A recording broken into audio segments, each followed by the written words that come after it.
Election तो पहले भी हुए हैं, भारत में हुए हैं, राज्य में हुए हैं, वसई महानगर पालिका में भी हुए हैं। तभी कभी इतना प्रॉब्लम नहीं था, बट अभी कुछ ये जैसे मतलब महाराष्ट्र की स्थिति तो आप सभी जानते हो कि क्या महाराष्ट्र का राजकारण लेवल किस लेवल पे चला गया है, तो उसको नजर यादी पे फिर से वर्कआउट करेंगे। अगर सेम प्रॉब्लम हमको वो यादी में दिखाई दिए तो हम लोग वसई विरार महानगर पालिका के प्रांगण में आंदोलन छेड़ सकते हैं। हमारे का लिखा है कि जो आपका मुद्दा है उसको हम विलंबन करेंगे और उसको आगे की प्रक्रिया के लिए अग्रसेश कर रहे हैं। दोस्तों नमस्कार।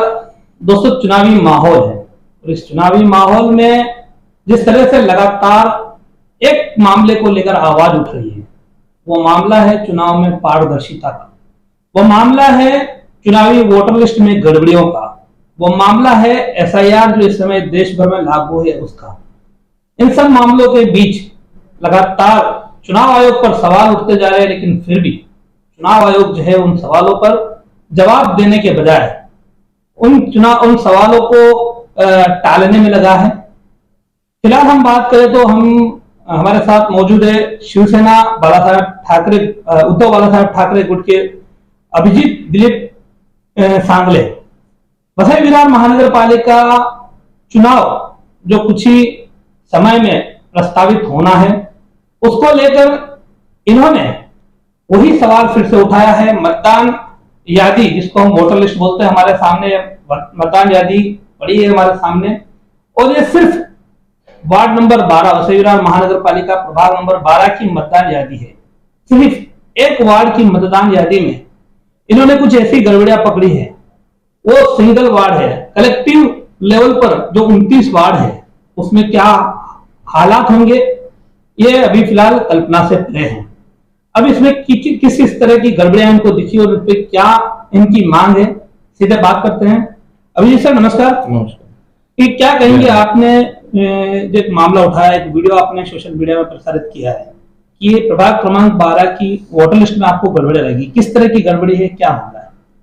प्रभाग क्रमांक 12 में शिवसेना उद्धव बालासाहेब ठाकरे गुट से मैं इच्छुक उम्मीदवार हूँ। तो मैं ना जब जैसे ही महानगर पालिका ने ये यादी प्रसारित की अपने वेबसाइट पे, मैंने इनके ऊपर थोड़ा स्टडी किया। स्टडी करने के टाइम पे मुझे मिला वहां पे कि कम से कम जो यादी है उसमें यादी में कुछ ऐसे नाम से जो जिनके घर नंबर या एड्रेस स्क्वायर में किए हुए हैं, स्क्वायर में किए हैं और सीधा एनए लिखा है, और किसी घर नंबर या एड्रेस के आगे सीधा डैश लिखा हुआ। ऐसे कम से कम 5000 के ऊपर नाम है। दूसरा मुझे मिला कि ऐसे 500 के ऊपर नाम है जिनका ईपिक आईडी नंबर जनरेटेड है, परंतु उनका नाम, उनका एड्रेस कुछ भी मेंशन नहीं है। ऐसे कम से कम 500 के ऊपर नाम मिले। कुछ दुबार नाम मुझे ऐसे मिले जैसे कि ये सिंह पूजा राहुल, ये भी सिंह पूजा राहुल, ये दो नाम एक ही है बट इनके ईपिक आईडी नंबर अलग अलग है। अभी ईपिक आईडी नंबर पे मैं इतना फोकस इसलिए कर रहा हूँ कि ईपिक आईडी नंबर ये गवर्नमेंट से जनरेट होता है, जो अपने मतदार कार्ड पे भी होता है। अगर आप गवर्नमेंट की वेबसाइट पे जाओगे तो ईपिक नंबर डालने के बाद आपको अपना पूरा शेड्यूल मिल जाता है, आपका जो भी है आपका नाम एड्रेस के साथ में आपका वो मिल जाता है। बट यहाँ पे ईपिक आईडी अलग अलग है बट नाम एड्रेस सारे सेम है। ऐसे डबल नाम कम से कम मैंने 50 के आसपास उनको दिए हैं नगर पालिका को अपने हरकत में, और मुझे एक ऐसा भी नाम मिला जो कि 3 बार आया हुआ है, जैसे कि ये नाइक शर्मिला नाम, ये 3 बार आया है। ये जो 3 बार नाम आया है उनका ईपिक आईडी जो है वो भी अलग अलग दिखाया गया है ये मतदार यादी में। तो कहने का मतलब यही है कि अगर गवर्नमेंट के वेबसाइट पे अगर आप जाते हो तो ईपिक आईडी डालने के बाद आपका पूरा बायोडाटा वहाँ पे मिल जाता है, जैसे कि आपका नाम, एड्रेस, आप कौन से प्रभाग में हो, आप कहाँ रहते हो, ये सारी चीजें मिल जाती है। बट अगर सेम नाम पे आपका ईपिक आईडी ही अलग अलग हो तो आप कौन से उम्मीदवार को कहाँ पे फाइंड आउट कर सकते हो, ये सबसे बड़ा सवाल मेरे पास उपस्थित हुआ है। हमारे पक्ष में जब मैंने ये बात की, हमारे जिला प्रमुख साहब से बात की, हमारे तालुका प्रमुख साहब से बात की, तो उन्होंने वही बोला कि अभी फिलहाल 17 दिसंबर तक जो नई यादी आई है हम तब तक वेट करते हैं, ये आप हरकत दे दो। तो हम लोगों ने शिवसेना उद्धव बाळासाहेब ठाकरे पक्ष के लेटर हेड पे निवडणूक आयोग जो स्वाति देशपांडे मैडम है उनको, 10वीं विधान महानगर पालिका की, और अतिरिक्त आयुक्त संजय हिरवाडे साहब को इसकी जानकारी दी, उनसे अच्छे से चर्चा की और उन्होंने बोला है कि 17 तारीख के नए प्रारूप ये मतदार यादी में ये आपको जो भी आपके प्रॉब्लम से सॉल्व होके मिल जाएंगे। सो हम लोग अभी 17 तारीख की यादी पे फिर से वर्कआउट करेंगे। अगर सेम प्रॉब्लम हमको वो यादी में दिखाई दिए तो हम लोग वसी विरार महानगर पालिका के प्रणांगण में आंदोलन छेड़ सकते हैं हमारे पक्ष के द्वारा। ये तो बात अपना आंदोलन की कही, लेकिन अभी चर्चा के दौरान आप बात कर रहे थे कि इससे आपको जो तकलीफें पेश आ रही है वो तकलीफें किस तरह की, उसके बारे में जानते हैं। तकलीफें तो यही आ रही है कि हम लोग मतदाता तक पहुंच ही नहीं पा रहे हैं। पहली बात तो नाम नहीं है, नाम नहीं होने के द्वारा मतदाता कौन है, मतदार कौन है वही समझ में नहीं आ रहा है। दूसरा एड्रेस नहीं है, तो हम लोग किस आदमी को कौन से एड्रेस पे जाके मिले या फिर किसके साथ बात करें वही समझ में नहीं आ रहा है। तो 38,000 मतदाता तक हमको पहुंचना है। हमारे पक्ष का आदेश है कि आप सबके घर पे जाओ, सबका अच्छे से नाम और वो सारा उनका आईडी नंबर वगैरह सारा चेक करके अच्छे से मतदानों को छाने। बट यहाँ पे अभी यही सब प्रॉब्लम आ रहे हैं, तो हम कहाँ जाए और किससे मिले वही समझ नहीं आ रहा है।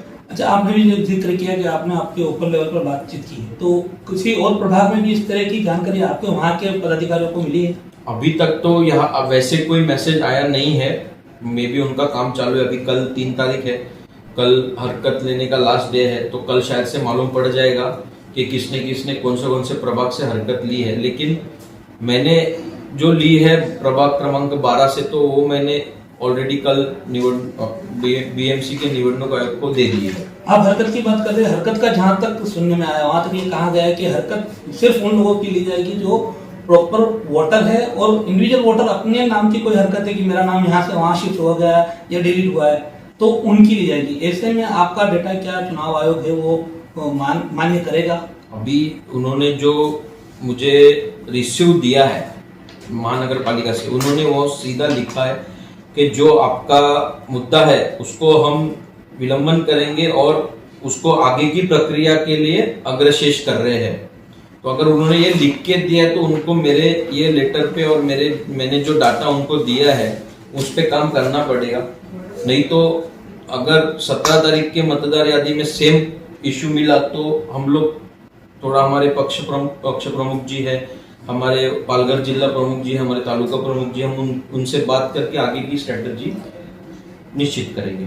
मतदान निवडणूक विभाग है, जो निर्वाचन विभाग है, उसके पास भी इतना समय कहाँ है कि वो एक एक चीज को अब वेरीफाई करे, घर घर जाकर इनके एड्रेस को फिर से जो है बराबर करे, या जिनके पास डबल या ट्रिपल है उनको डिलीट करे। ऐसे में क्या आपको लगता है कि इलेक्शन कमीशन 17 तारीख को करेगा, या सिर्फ जैसा इलेक्शन कमीशन हर चीज को टालते जा रहा है वैसा ये भी आपका मामला भी टाल दिया जाएगा? देखो, इलेक्शन तो पहले भी हुए हैं, भारत में हुए हैं, राज्य में हुए हैं, वसी विरार महानगर पालिका में भी हुए हैं। तभी कभी इतना प्रॉब्लम नहीं था।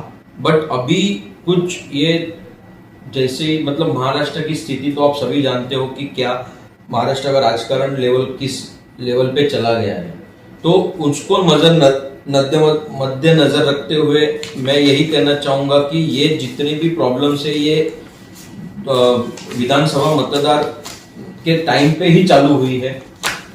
तो ये इस सब का जांच होना बहुत जरूरी है। ऊपर के लेवल पे पक्ष प्रमुख जी है, अदर पक्ष के जो प्रमुख है, वो सब इसके ऊपर काम कर ही रहे। कुछ ना कुछ सॉल्यूशन निकल जाएगा ऐसा हमें लग रहा है। बाकी अभी जो चल रहा है उसी पे हमको फोकस करना पड़ेगा। आखिरी सवाल, अगर इलेक्शन कमीशन कुछ नहीं सुनता है तो ऐसी कंडीशन में आपने आंदोलन का बोला, आंदोलन से बहुत कुछ होने वाला नहीं, क्या ऐसी नौबत आई तो शिवसेना उद्धव बाळासाहेब ठाकरे चुनाव का बहिष्कार करेंगे? वो अभी ऊपर लेवल पे ही डिसाइड होगा, वो हम डिसाइड नहीं कर सकते हैं। हम अपना काम करेंगे, जितनी प्रॉब्लम्स हमें दिख रही है वो हम ऊपर के लेवल तक लेके जाएंगे।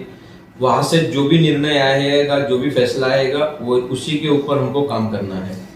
तो हम बात कर रहे थे अभिजीत दिलीप सांगले सर से, इन्होंने जिस तरह से यहाँ की मतदान यादी ये वोटर लिस्ट में जो गड़बड़ियां हैं उसका जिक्र किया। उन्होंने कहा कुछ नाम ऐसे हैं जो दोबारा है, 2 बार है, कुछ नाम, एक नाम उन्होंने 3 बार भी बताया, शो किया कैमरे पर। साथ ही साथ इनका ये कहना है कि कई नाम ऐसे हैं जिनमें एड्रेस प्रॉपर नहीं है और कई नामों में नाम ही गायब है। इपिक नंबर है लेकिन नाम ही नहीं है, यानी बिना नाम का कोई मतदाता कैसे हो सकता है, ये एक बड़े ही विचारणीय बात है।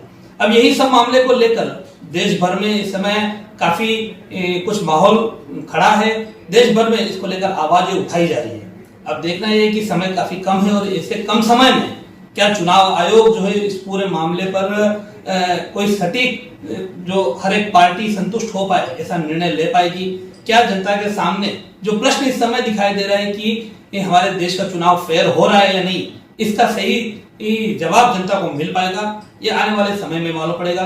फिलहाल आज की इस वीडियो में इतना ही। नमस्कार, जय हिंद, जय महाराष्ट्र। हमारे चैनल सैफ न्यूज लाइव पर अपने व्यापार और सेवा से संबंधित विज्ञापन प्रसारण हेतु दिए गए मोबाइल नंबर पर संपर्क करें।